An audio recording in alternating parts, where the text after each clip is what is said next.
सब यही कहते हैं कि अगर सेहत बनानी है तो भाई मेहनत तो करनी पड़ेगी, पसीना बहाना होगा, जलन महसूस करनी होगी। लेकिन क्या हो अगर मैं कहूं कि एक्सरसाइज के बारे में हम जो कुछ भी जानते आए हैं वो शायद पूरी तरह से गलत है?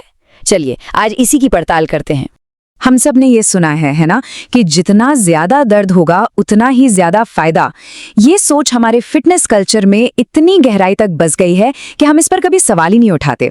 हम तब तक दौड़ते हैं जब तक घुटने जवाब नहीं दे देते, इतना वजन उठाते हैं कि हाथ छिल जाते हैं। ये जो धारणा है कि सेहत सिर्फ तकलीफ से ही मिल सकती है, ये एक बहुत बड़ी गलतफहमी है। और इसका जवाब किसी राय या फलसफे में नहीं, बल्कि फिजिक्स, इवोल्यूशनरी बायोलॉजी और हमारे कंकाल में लिखे 40 लाख साल के इंजीनियरिंग डेटा में छिपा है। ठीक है, तो चलिए इसमें थोड़ा गहराई से उतरते हैं।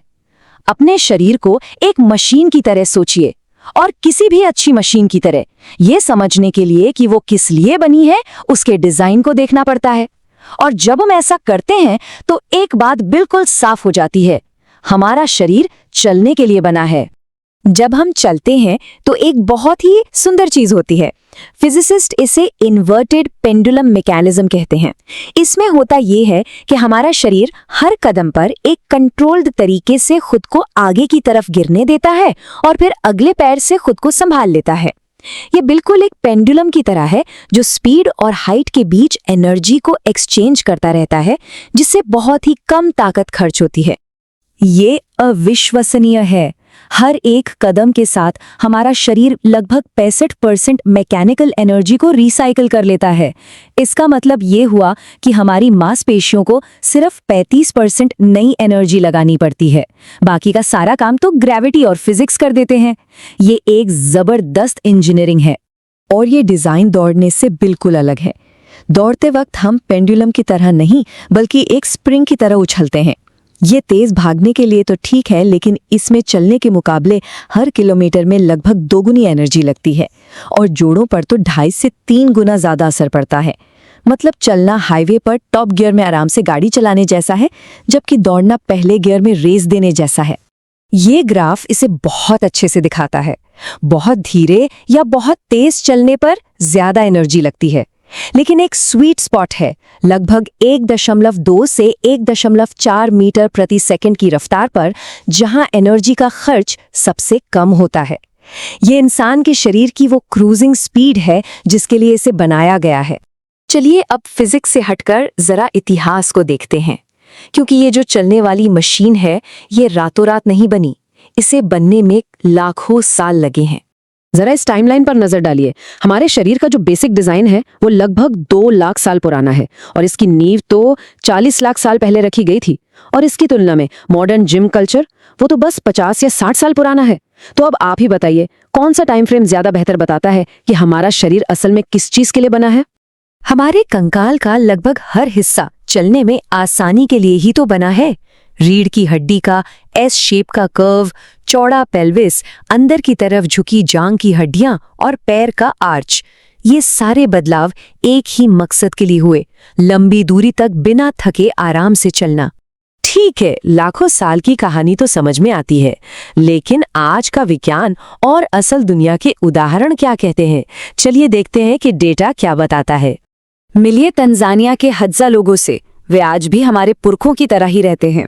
वे जिम नहीं जाते, वे बस चलते हैं हर दिन घंटों तक एक सामान्य रफ्तार से, और नतीजा उनमें दिल की बीमारियों की दर लगभग 0 है और वो बुढ़ापे में भी पूरी तरह से फिट रहते हैं।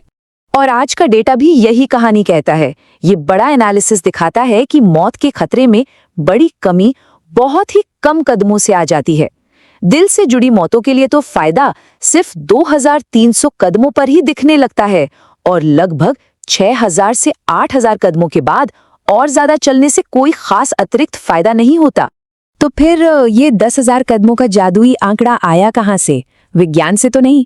ये 1960 के दशक में एक जापानी कंपनी का मार्केटिंग स्लोगन था, जो एक पेडोमीटर यानी कदम गिनने वाली मशीन बेचती थी। मतलब हम सब एक विज्ञापन के पीछे भाग रहे हैं, विज्ञान के नहीं। तो अब आते हैं सबसे जरूरी बात पर। चलने को एक छोटा मोटा काम समझना बंद करना होगा। ये एक अनोखी और बहुत शक्तिशाली इंसानी काबिलियत है। और ये आंकड़ा बताता है कि हम कितने एफिशिएंट हैं। हम अपने सबसे करीबी रिश्तेदार चिंपैंजी के मुकाबले उतनी ही दूरी तय करने में 75% कम एनर्जी इस्तेमाल करते हैं। ये कोई छोटा मोटा सुधार नहीं है, ये एक क्रांति है, ये हमारी बायोलॉजिकल सुपर पावर है। चलने और दौड़ने की भूमिका को समझने का ये एक बहुत अच्छा तरीका है।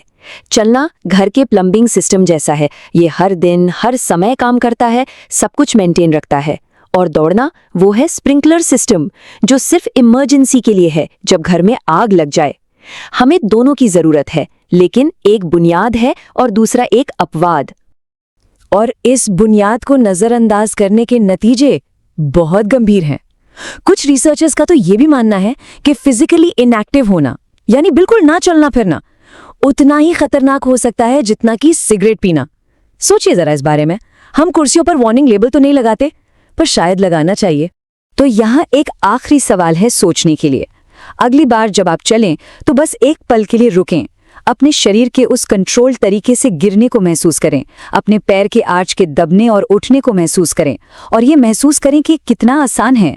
आप वो एक काम कर रहे हैं जिसे इंसानी इतिहास के सबसे लंबे इंजीनियरिंग प्रोग्राम ने किसी भी और चीज से ज्यादा परफेक्ट किया है। हमारा हर पूर्वज चला है, चलना हमारे खून में है। सवाल बस इतना है कि क्या हम अपने शरीर की सुन रहे हैं?